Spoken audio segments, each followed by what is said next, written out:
cette gestuelle des doigts, un peu la fleur de la maladie, donc cette chose qui pousse à l'intérieur comme une plante. Il y a sur un reportage que j'ai vu une personne atteinte de schizophrénie qui disait cette phrase que je trouve très belle: mon cerveau est un terreau pour cette maladie, pour cette plante. C'est vraiment comme ça que je voulais démarrer la pièce, avec cette maladie qui prend forme, qui prend place et qui grandit à l'intérieur de l'être.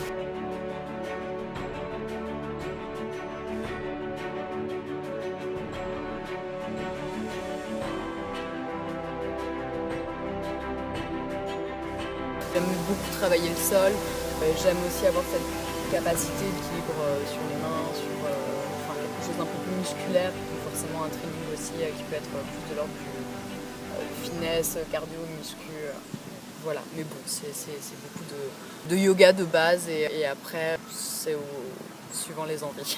Ce qui est intéressant, c'est que dans le classique, on va être dans quelque chose de très aérien, vraiment chercher la hauteur, la longueur, avec une sorte d'ange un peu.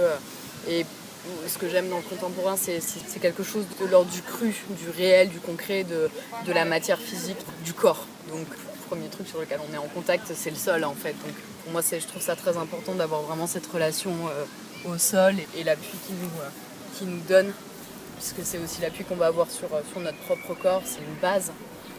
Voilà.